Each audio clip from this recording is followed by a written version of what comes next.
सभी छोटे बड़े श्रोताओं को सुनीता भटनागर का प्यार भरा नमस्कार। ऑडियो स्टोरीज के हमारे चैनल कहानी जगत में आप सभी का स्वागत है।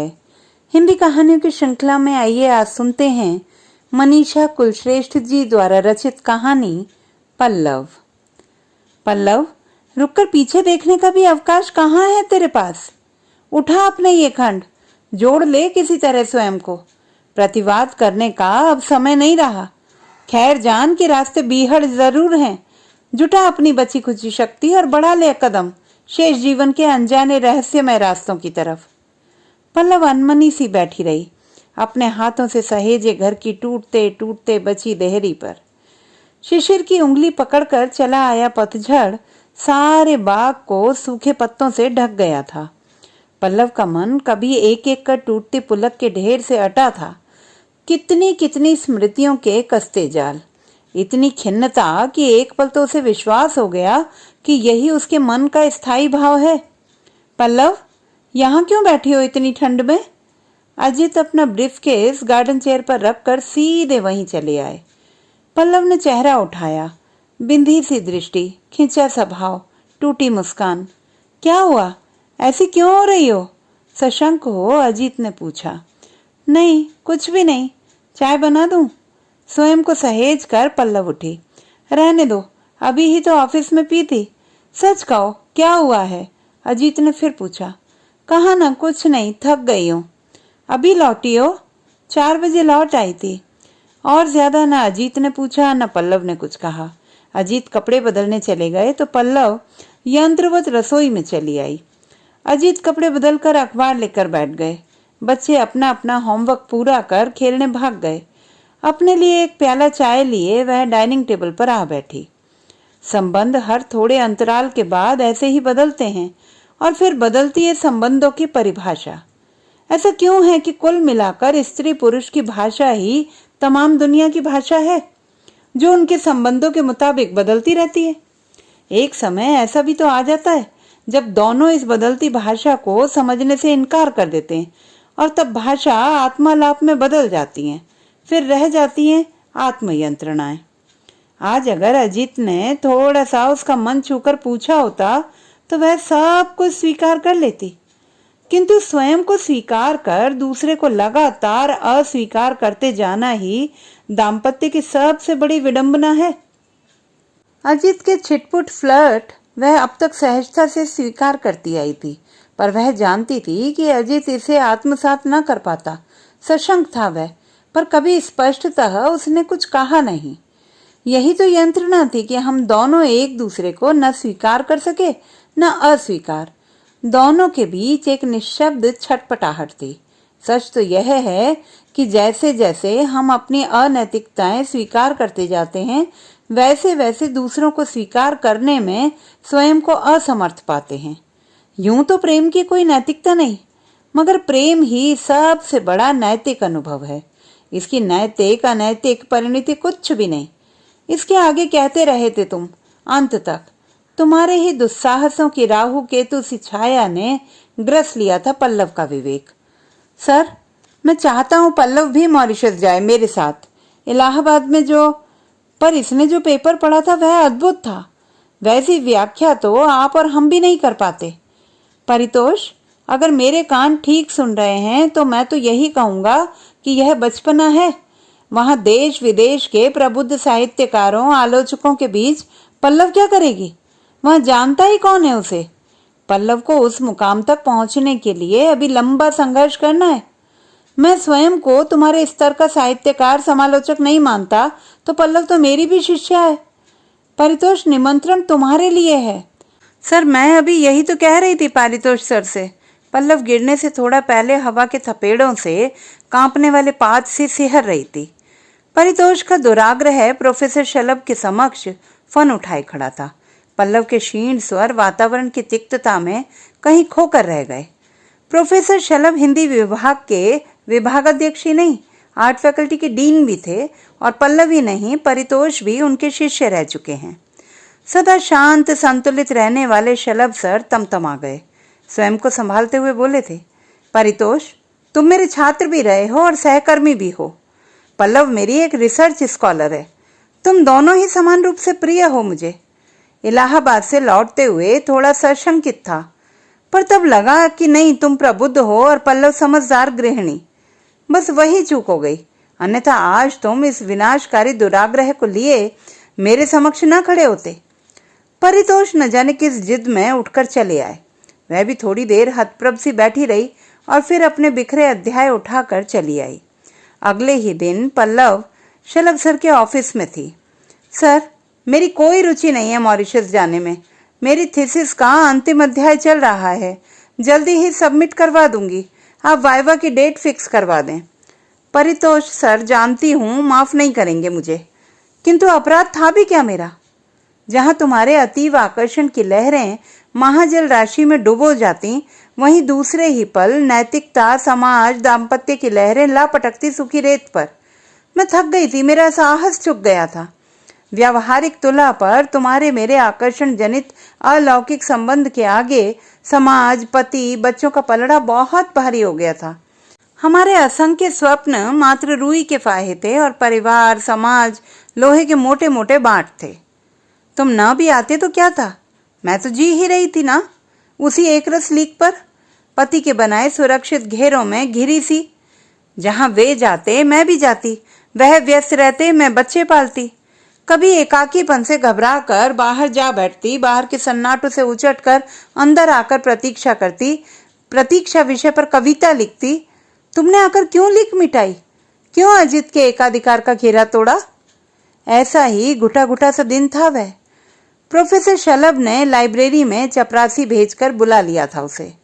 प्रोफेसर शलभ और परितोष सर इलाहाबाद एक साहित्यिक कार्यशाला में आमंत्रित थे और उसके शोध प्रबंध के कुछ अध्याय वैसी ही एक साहित्यिक चर्चा के विषय के अंतर्गत आते थे। शलभ सर ने उसे अवसर देना चाहा। पल्लव, अब तक हिंदी में शोध करने वाले अपने विद्यार्थियों में विषय के प्रति इतनी गंभीरता व तन्मयता नहीं देखी मैंने। हिंदी विषय अब हर विषय में डूबते विद्यार्थी को पार लगाने वाला विषय मात्र रह गया है और पीएचडी लेक्चररशिप तक पहुंचने की बैसाखी। परितोष के बाद यह लगन मैंने तुम में देखी है। देखो ना, परितोष ने तो अंग्रेजी में एमए किया और गोल्ड मेडल मिला उसे। चाहता तो अंग्रेजी में ही पीएचडी करता, पर साहित्य मात्र के प्रति लगाव ने उसे हिंदी की ओर उन्मुख किया। उसने दोबारा एमए किया, हिंदी में पीएचडी किया, फिर यूरोप जाकर पाश्चात्य एवं भारतीय समीक्षा के तुलनात्मक अध्ययन पर गहन शोध किया और डीलिट की उपाधि प्राप्त की। इस अभूतपूर्व योग्यता के बाद भी वह यायावर ही रहा। फिर मैंने ही साग्रह उसे इस विश्वविद्यालय में एक पद संभालने को प्रेरित किया। पल्लव, उसकी योग्यता मात्र शैक्षणिक नहीं, वह तो जन्मजात है। आज वह 40 की उम्र में ही वरिष्ठ आलोचकों और सुलझे हुए रचनाकारों में गिना जाता है। परितोष सर के प्रति श्रद्धा और बढ़ गई थी। जाने कब बदला वह स्वरूप उस श्रद्धा का। पल्लव, तूने कब चाहा था ऐसा? वही डिपार्टमेंट में कभी कभी टकरा जाते थे, कभी शलभ सर के ऑफिस में तो कभी लाइब्रेरी में। कभी उसके पूरे अधूरे अध्याय उठाकर पढ़ लिया करते, कहते कुछ भी नहीं, बस पढ़कर चल देते। जब मिलते उसके नमस्कार का उत्तर मर्म भेदी दृष्टि से देते और फिर निर्लिप्त भाव से सिर हिलाकर चल देते। वह थी ही कौन? एक तुच्छ रिसर्च स्कॉलर? कहाँ वो जाने माने आलोचक और तेज तर्रार विद्रोही कवि, कहानीकार? जब वह शलभ सर की अनुपस्थिति में एमए की क्लास लेती तो रुककर उसका व्याख्यान सुनते और विश्वविद्यालय की हिंदी पत्रिका में उसकी एक रचना जरूर छापते, मगर अपनी काट छांट के बाद। रहते उतने ही वीतरागी, न प्रशंसा करते न कुछ और ही कहते। इलाहाबाद पहुंचकर सेमिनार के पहले ही दिन सुबह सुबह पल्लव तैयार होकर प्रोफेसर शलभ के कमरे का दरवाजा खटखटा चुकी थी। परितोष सर ने दरवाजा खोला। भूरे खादी के मुसे हुए कुर्ते और सफेद पैजामे में उड़ते बिखरते बाल, बड़ी अर्धोन्मिलित गहरी भूरी पुतलियों वाली आंखों में लाल डोरे शायद अब भी उठे होंगे। सुप्रभात सर, पल्लव मुस्कुराकर बोली। आओ। शलभ सर अलसुबह अपने मित्रों से मिलने निकले हैं। तुम्हें काम था कोई? शुष्कता से पूछे गए इस प्रश्न का उत्तर भी पल्लव ने उत्साह से दिया था। सर, ये पेपर्स दिखाने थे जो आज मैं पढ़ने जा रही हूँ। ठीक ही लिखा होगा, यूं भी शलभ सर को तो तुम पर हमेशा विश्वास रहा है। ईर्ष्या का हल्का सा दंश वह झेल गई। किसी भी प्रतिक्रिया की अवहेलना करते हुए अब तक वो बाथरूम में थे। लौटे तो पूछा, चाय पियोगे? नहीं सर, अभी पीकर ही निकली थी। पूरी खुली आंखों से परितोष ने उसे देखा।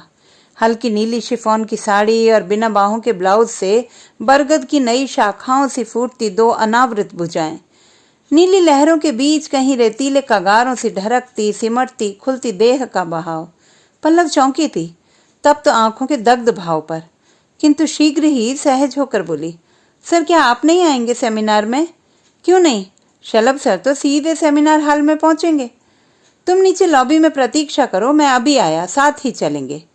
पहली बार इतनी बात की होगी परितोष ने, उसे थोड़ा सा अपने स्तर पर बिठाकर। पर्चा ठीक ही पढ़ डाला था उसने। प्रोफेसर शलभ गर्वित भाव से बार बार उसका परिचय अपनी शिष्य के रूप में करवाते रहे। परितोष वही भाव लिए डाइनिंग हॉल के कोनों से लेखकों समीक्षकों के झुंड में बतियाते, लंच के लिए प्लेट बढ़ाते, उसी ईर्ष्या और आकर्षण मिश्रित दृष्टि से उसे ताक लिया करते।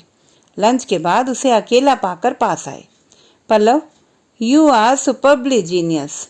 जितना भारी भरकम विषय शलभ सर ने तुम्हें सुझाया था, उसे उतने ही अधिकार से तुमने प्रस्तुत भी किया।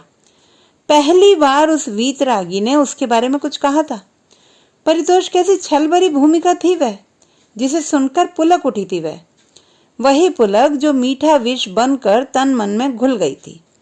शाम को जब शलभ सर ने साथ साथ चाय पीने के लिए बुलाया, तो वह प्रसिद्ध साहित्यकारों एवं 3 अंतरंग सखियों सी मगर अलग अलग मिजाज वाली नदियों के संगम वाले शहर इलाहाबाद को घूमने निकल ही रही थी। एकदम पर्यटक सी लापरवाह वेशभूषा, कसी जीन्स, बातिक प्रिंट का जोगिया कुर्ता, सुघड़ता से कटे बालों को स्कार्फ से बांधकर वह सहज ही शलभ सर के कमरे में चली आई थी। प्रोफेसर शलभ कुछ रिपोर्ट्स लिख रहे थे।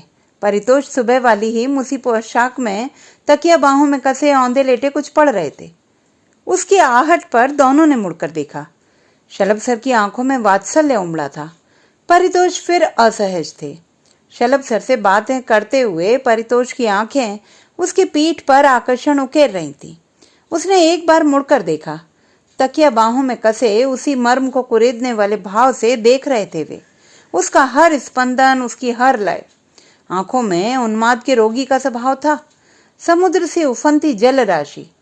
बात करते उसे व्यवधान हो रहा था, पीठ पर सरकती उस अटपटी दृष्टि से। ऐसे ही होते हैं ये बूढ़े होते कुंवारे।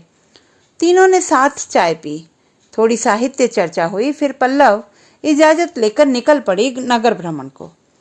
कॉलेज छोड़ने के बाद अब ये स्वतंत्रता मिली थी कि वह अकेले निश्चिंत होकर घूमे, खरीदारी करे, खासतौर पर किताबें खरीद पाए। अजीत ऊब जाते थे इस सब से, बच्चे शोर मचाने लगते थे। यही कुछ स्वतंत्र पल जी लेने को पल्लव ने अजीत से जिद कर इलाहाबाद आने, संगोष्ठी में शामिल होने की अनुमति ले ही ली थी। मम्मी को मथुरा से बुलवा लिया था दोनों बच्चों की देखभाल के लिए। पल्लव लौटी तो हाथों में ढेर से लिफाफे, किताबें, इलाहाबादी अमरूदों की डलिया। परितोष कॉरिडोर में खड़े हुए सिगरेट पी रहे थे। देखते ही आगे बढ़कर कुछ सामान ले लिया उसके हाथ से। पीछे पीछे उसके कमरे में चले आए निःशब्द। थैंक्स सर, क्या आपने पूरी शाम यहीं बिताई अकेले? ओह हाँ, शलभ सर तो अपने इलाहाबादी सहपाठियों से मिलने चले गए होंगे ना? पल्लव सहज ही एक अच्छे परिचित की तरह बात कर रही थी। यही परितोष को भी भला लगा। हाँ, क्या करता, बस एक कविता लिखी, 3-4 सिगरेट पी, फिर कॉरिडोर में आकर लोगों का आवागमन देखता रहा। थोड़ी ही देर में दोनों टेरेस पर अमरूद खा रहे थे। एक अलग किस्म की स्वच्छंदता हवा में नमी की तरह घुल गई थी। हल्का अंधेरा घेर आया था। पलाश, गुलमोहर, जैकरेंडा के पेड़ों की कतारें मानो स्याह सड़क को रास्ता सुझा रही थी। पल्लव हवा में घुली नमी से, दृश्य से उड़ाए लिए जाती स्वच्छंदता से बंधी जा रही थी। लगभग उसका सम्मोहन तोड़ते हुए ही परितोष ने कहा था, पल्लव, तुम्हारे लेखों से बहुत अलग तुम्हारी कविताएं अक्सर रोमांस में लबालब होती हैं और बहुत वैयक्तिक। सर, इसीलिए तो छप कम ही पाती हैं। यूं भी लेखों, शोध पत्रों से अलग वो मेरी व्यक्तिगत अभिव्यक्तियां ही हैं। मैंने छापी हैं कॉलेज मैगजीन में। मुझे पसंद है मकई के कच्चे दूध या दानों से तुम्हारी अभिव्यक्तियां। वो क्या पंक्तियां थी पल्लव जो पिछले साल छपी थी? पकते हुए गेहूं के खेतों से गुजर कर आई हूं मैं। आपको याद है? अच्छा छोड़िए, आप सुनाइए, आज आपने क्या लिख डाला? आपकी तो हर रचना छपाऊ सामग्री होती है ना। आज जो भी लिखा है वो तुम्हारे शब्दों में संपादकों के परहेज की सामग्री है, नितांत वैयक्तिक। पढ़ोगी? पल्लव छिपा गई अपना औत्सुक्य। तू अनंत राशि है सरस सौंदर्य की, आकृष्ट हूँ, आकांक्षित भी। सच कहूँ याचक नहीं हूँ, भिक्षा नहीं मांगूंगा, तेरे धर्म की परीक्षा नहीं लूंगा। बलात् तो तेरे महीन स्वप्न भी न छू सकूंगा। जिस पल तू आएगी बदल अपनी दिशा, अंजुरी भर पी लूंगा और तृषित हो जाने को एक अधूरी अस्त व्यस्त सी कविता। फिर एक लंबा मौन। सच बता पल्लव, क्या तुझे जरा भी आभास नहीं था ऐसे किसी आग्रह का? आखिर स्त्री है, जानती थी वह निर्लिप्तता, उपेक्षा, घोर आकर्षण की भूमिका मात्र थे। पल्लव क्या हुआ? एक सशंक प्रश्न, जिसका उत्तर क्या देती वह? एक अज्ञात गोपन संशय का आभास दोनों के बीच थरथराता रहा। पल्लव, सन्निपात के रोगी की सी भीतर से उठती आवाज। ये कविता नहीं है, एक प्रश्न है, मुझे प्रत्युत्तर चाहिए ही। उस पल तो उस उन्मत्त आह्वान का कोई उत्तर न दे सकी थी पल्लव। परितोष ही घनीभूत हो आए सन्नाटे से घबरा कर चले गए। वह वहीं ठंडे फर्श पर बैठी रो पड़ी। यूं वजह कोई नहीं थी, वह कड़ा नकारात्मक उत्तर दे सकती थी, पर उसका पूरा वजूद सुन्न हो गया था। क्या ये वही उसका अपना चिर प्रतीक्षित आह्वान न था? विवाह के बाद पहले पल से ही तो वह ऐसे ही किसी आह्वान की प्रतीक्षा करती आई है। आज अगर ऐसा ही कुछ परितोष ने प्रस्तुत किया तो वह सर्ब पांव कांप क्यों गई? अपने आप से डरकर रो क्यों पड़ी? वह अवसाद तब छटा जब एसटीडी बूथ पर जाकर अजीत और बच्चों को फोन किया। मैं भाग आना चाहती हूँ Ajeet. Hey don't be silly, you only wanted this kind of the success. सच कहूं तो सिर्फ हाउसवाइफ होना तुम्हें अखरता रहा। तुमने अपनी प्रतिभाओं का सही मूल्य पाने के लिए घर उपेक्षित कर वही किया जो चाहा। आज अवसर मिला है तो घर और बच्चों का मोह सता रहा है। तुम हमेशा से वही तो पाना चाहती हो जो तुम्हारे पास नहीं होता। पाने के बाद चुकाई गई कीमत तक भूल जाती हो। घर, सफलता, पति, माता पिता सब एक समय पर एक साथ चाहती रही हो। अजीत प्लीज, फोन पर उपदेश नहीं, सच में मैं होम सिक हो रही हूँ। अच्छा लो बच्चों से बात करो। अजीत तुम कहाँ जानते थे कि मैं किस निर्वात की ओर खींची जा रही थी?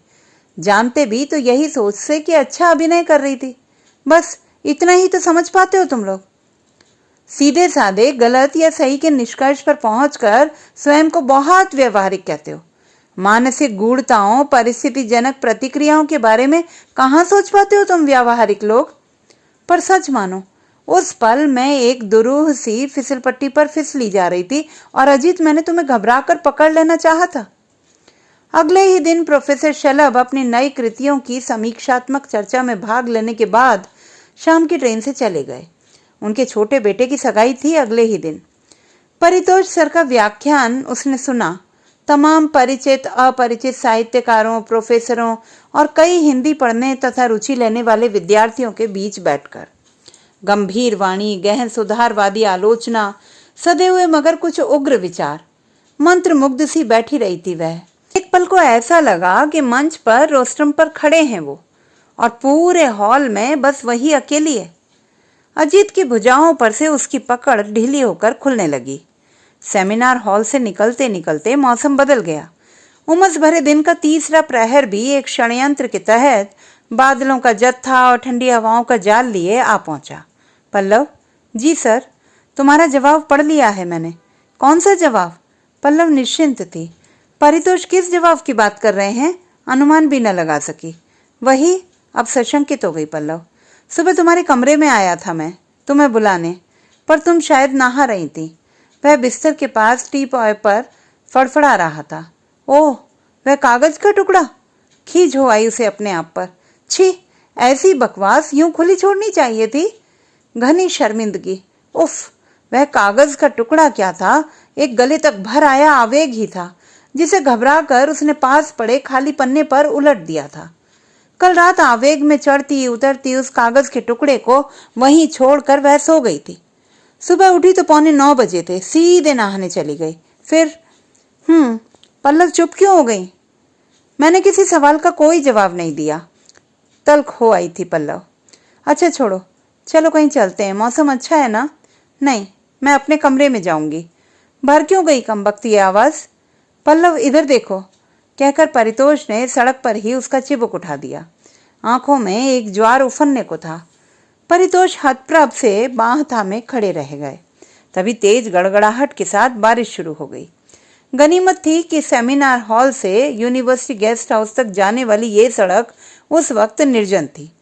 फिर भी पल्लव का संकोच उसे बहाए जा रहा था।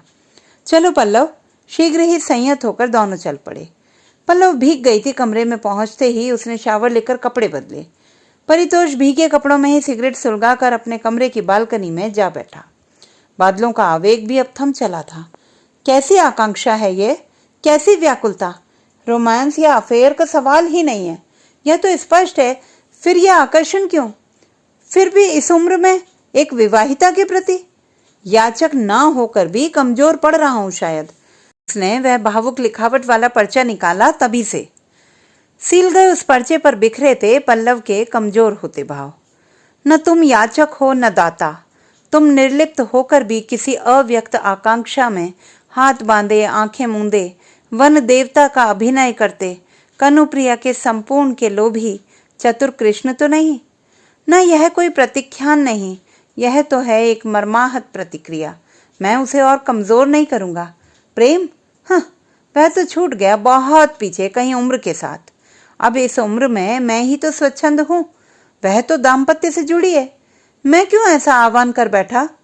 क्यों भूल गया था कि ये भारत आज भी कहीं एक लंबी सांस ले परितोष के भीतर चला आया था। एक और सिगरेट सुलगा ही रहा था कि दरवाजे पर आहट हुई। दरवाजा खुला था। पल्लव भीतर चली आई। शाम के 7 बजे थे। आकाश साफ था। फिर मन में आकर्षण की मरोड़ उठी। जर्द पीली साड़ी, सुर्ख लाल बांधनी का बॉर्डर। ये पल्लव हमेशा बिना बाहों के ब्लाउज ही क्यों पहनती है? शायद जानती है कि उसकी बाहें आकर्षक हैं। सर, आपने कपड़े तक नहीं बदले? क्या इन भीगे कपड़ों में ही बाहर चलने का प्रोग्राम बना रहे थे? ये पल्लव भी हर बात, हर उलझी स्थिति को सुलझाकर सहज जो सामने आ खड़ी होती है। तू अपूर्वा है पल्लव, मत आ मेरे पास। आओ पल्लव। परितोष का स्वर भीगा सा था। उसे खोया सा पाकर वह असमंजस में थी कि क्या कहे क्या ना कहे। फिर परितोष ने ही पूछ लिया, सच में कहीं चलना चाहती हो? हाँ, यहाँ का खाना खा खा कर मेरा जी उब गया है। सोच रही थी कहीं बाहर जाकर चाइनीज खाया जाए। उसने सहज होने का हर संभव प्रयास कर परितोष का चेहरा देखा। उतरा उतरा, उदास उदास। मैं तो इलाहाबाद के बारे में कुछ भी नहीं जानता, क्या तुम्हें पता है? ढूंढ लेंगे सर, उत्साह से पल्लव बोली। वह अपने स्वभाव के अनुसार जल्दी ही इस अस्वाभाविक बोझिलता से उबर जाना चाहती थी। सर, मैं और अजीत तो हर नए शहर में यूं ही एक्सप्लोर करते हैं, रेस्टोरेंट्स और ढाबे। अजीत, पल्लव का बेटर हाफ, हल्की सी ईर्ष्या। आखिर ढूंढ ही लिया गया शहर के एक कोने में एक चाइनीज रेस्टोरेंट। खाना भी ठीक ही था। पल्लव बात करती रही अपने होम स्वीट होम के बारे में। फिर अचानक पूछ बैठी, सर, आप क्यों नहीं बसे? इतना व्यक्तिगत प्रश्न भी पूछ रही हो और सर सर लगाई जा रही हो। परितोष ही काफी ना होगा पल्लव? अच्छा, अब टालिए मत। हाँ, दरअसल बहुत सालों तक तो यही सोचता रहा कि शादी और जॉब रचनाकार को बांध लेते हैं। ऐसे शय होती कई विलक्षण प्रतिभाएं भी देखी। फिर लेक्चरशिप के लिए तो शलभ सर ने समझाया कि रचनाकार के लिए पहले आर्थिक स्वतंत्रता जरूरी है, और रही शादी, उसके लिए किसी ने ज्यादा तर्कों के साथ समझाया ही नहीं। माँ थी तभी कुछ रिश्ते आए भी, पर मानसिक स्तर की कमी को उच्च आर्थिक स्तर से कंपनसेट न कर सका। यूरोप गया, वहां एकाध आकर्षण युक्त अधकचरे अफेयर आ जुड़े, पर शादी जैसा कुछ नहीं हुआ। बस यूं ही उम्र बीतती चली गई। उम्र बीत गई। 38-40 में तो वेस्ट में लोग सेटल होने की सोचते हैं, और भारत में भी ऐसे कई उदाहरण होंगे। छोड़ो भी। अच्छा, ये बताओ कि तुम्हारी कविताओं में इतने जंगल क्यों होते हैं? कंजर्वेटर ऑफ फॉरेस्ट की पत्नी हूँ, और बचपन का बड़ा हिस्सा भी उत्तर प्रदेश के सबसे उर्वर गांवों में बीता। जंगल मेरा ऑब्सेशन है। पल्लव, तुम गद्य में कहानियां भी लिखा करो, तुम्हारा एक्सप्रेशन अच्छा है। इतना पेशेंस भी तो नहीं है ना सर? सर कहकर तुम मुझे खुद से बहुत बड़ा बनाकर रख देती हो। वैसे दूरी बनाए रखने का अच्छा बहाना भी है, कहना चाहता था परितोष, पर कहा नहीं। लौटते हुए पल्लव ने सोचा सब संभल गया है, लेकिन सीढ़ियां चढ़ते हुए दोनों के बीच फैली नीरवता एक विप्लव का आह्वान करती रही। कॉफी पीना चाहोगी? संयत स्वर थे, वह मना न कर सकी। अपने विवेक की पोटली कसकर पकड़कर परितोष के साथ उसके कमरे की बालकनी में चली आई। बालकनी तक चढ़ आई चमेली की बेल में अब भी कई फूल टंगे हुए थे और नशीली महक फैला रहे थे। बादलों से भरी उमस जगाती रात में कॉफी पी गई। उठने को उद्यत हुई वह। चलूं अब कल वाला पेपर देख लूं जरा। मुड़ी ही थी वह कि एक अतीव उष्मा से भरा अस्फुट स्वर हवा में तैरा। पल्लव। रेत की दीवार सा संयम इन स्वरों से निकली आंधियों से धराशायी हुआ जा रहा था। उधर अपनी विवशताओं में डूबती उतरती वह उन्मादी सी सुदर्शन देह निशब्द उसके समक्ष नेत्र जल रहे थे। उनमें आंसुओं का फैनिल ज्वार उमड़ने को था, आवेश का वह कंपा देने वाला ज्वर। एक सुनहरा आग उगलता ड्रैगन सब कुछ भस्म कर देना चाहता था। ये पल मत छीनो मुझसे, इस एक पल से मेरी जीवन यात्रा का समस्त संघर्ष सुखमय हो जाएगा। जिंदगी की जद्दोजहद ने मुझे मरुस्थल बना दिया है, कुछ भी सरस नहीं मेरे भीतर पल्लव। आगे के शब्द परितोष के आंसुओं और हिचकियों में डूब गए। उफनती तरंगों का सारा फेन समेटती पल्लव परितोष को अंदर ले आई। अपना आप भूल वह उसे ही सांत्वना देती रही। बड़े यत्न से संजोए किसी खंडित स्वप्न सी वह घड़ी इस टूटती बिखरती घड़ी का क्या सही अर्थ दे सकती है पल्लव? नहीं, हिस्टीरिया के रोगी सा परितोष कभी उसे कसकर जकड़ता, कभी छोड़ देता। वह संभालते संभालते थक गई थी। रात का दूसरा प्रहर खत्म होने को था। सर नहीं पल्लव, परितोष, मैं जाऊं? जा सकोगी? एक तप्त उच्छ्वास उन्माद के संक्रमण से भरा पल्लव की सांसों से प्रविष्ट हो देह के हर कोश में भर गया। पल्लव कांपने लगी। परितोष का कसाव ढीला हुआ तो पल्लव ने जकड़ लिया। परितोष चौंका। कांपते होंठ, नाक पर जमी पसीने की नन्ही बूंदें, अधमुंदी आंखें, शोर मचाती चल रही नब्ज, सच ही ज्वर चढ़ाया था। जल रही थी पल्लव की तांबई देह।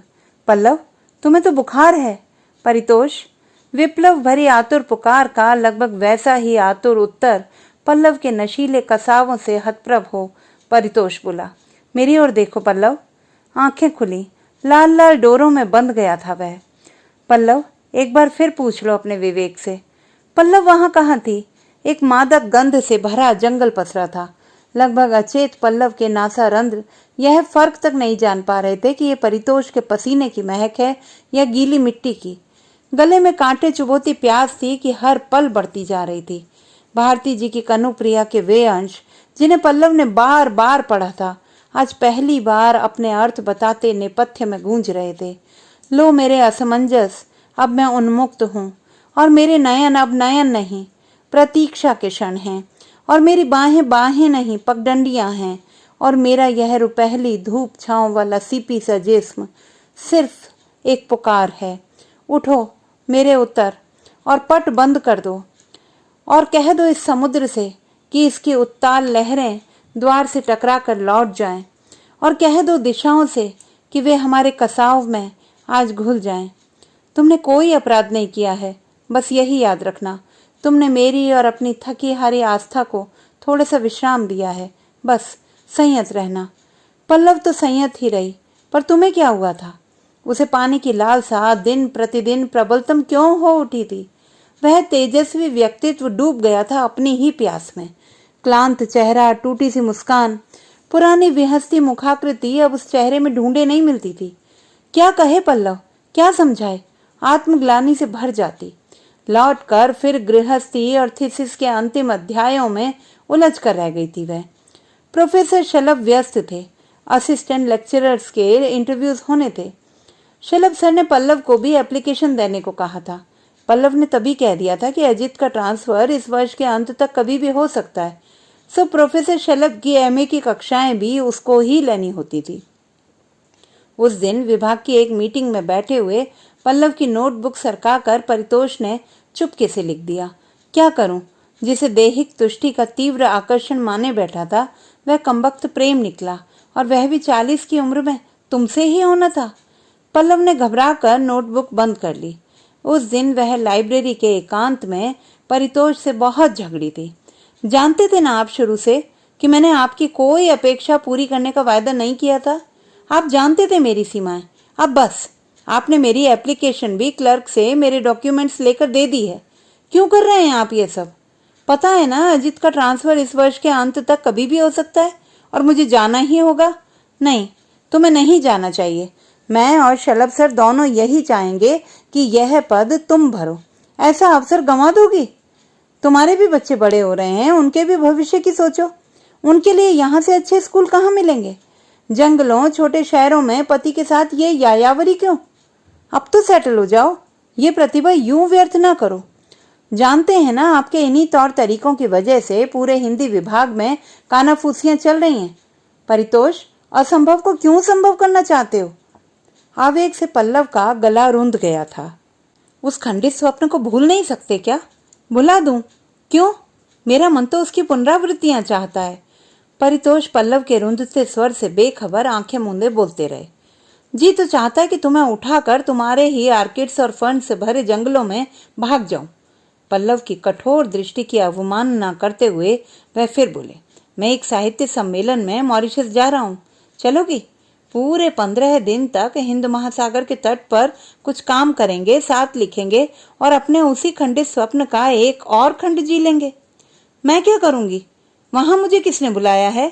मैं कोई जानी मानी साहित्यकार भी नहीं आपकी तरह। मेरे साथ मेरी सहयोगी बनकर चलो। किसे भुलावा दे रहे हो परितोष? प्लीज ये प्यार का हट छोड़ दो। घर आकर बहुत उलझी वह।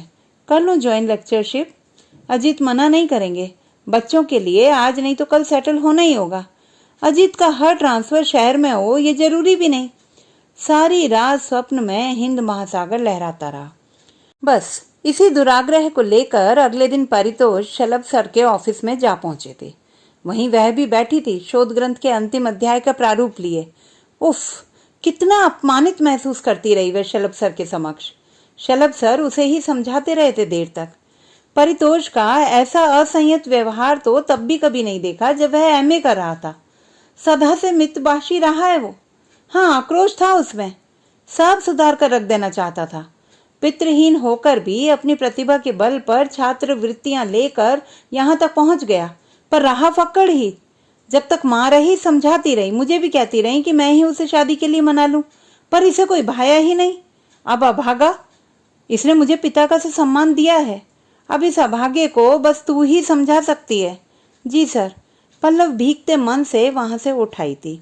और आज परितोष मॉरिशस के लिए चले भी गए। सुबह 5 बजे ही उठ गई थी पल्लव। सबका नाश्ता बनाया, बच्चों की स्कूल यूनिफॉर्म निकाल कर आया को उन्हें स्कूल भेजने की हिदायतें दी, फिर स्वयं तैयार होकर चाय बनाई और अजीत को जगाया। सुबह की एक क्लास का बहाना बनाकर वह चली आई थी। कैंपस के लगभग जनविहीन हिस्से में जहां प्रोफेसर्स के कुछ सरकारी आवास हैं, वहीं परितोष रहते हैं। जब वह पहुंची तो परितोष सो ही रहे थे। उनका एकमात्र सेवक रघु चाय बना रहा था। नमस्ते दीदी जी। नमस्ते रघु। सर कहाँ हैं? अल्पभाषी रघु ने संकेत से बताया। वही सुदर्शन सी काया, वही तकिए को जकड़ कर सोने की पगली सी आदत, चेहरे पर बिखरे कुछ काले सफेद बाल, विलासी अधर, तीखी क्रूर नाक, लंबी सदी देहाकृति, खूब उजले पैर। एक पैर पलंग की पाटी से लटका पड़ा था। आधी देह उघाड़ रजाई भी नीचे लौट रही थी। दीदी चाय ले लो, मैं जरा हॉस्टल का काम कर रहा हूँ।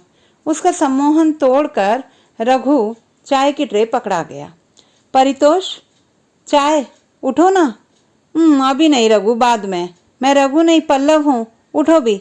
इतनी सुबह तुम यहाँ? हड़बड़ा कर परितोष उठ बैठे।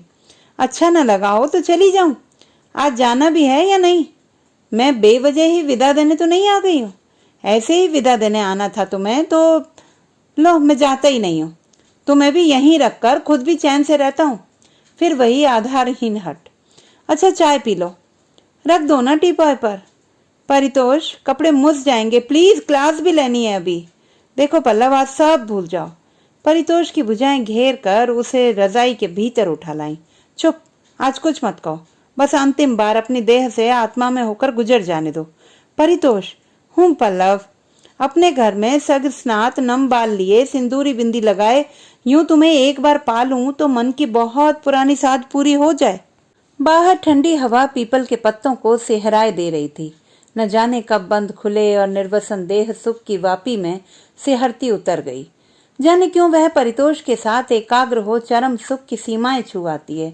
यहाँ वह सब याद नहीं आता। ओह, गैस बंद की या नहीं, सुबह जल्दी उठना होगा, बच्चों के टेस्ट हैं।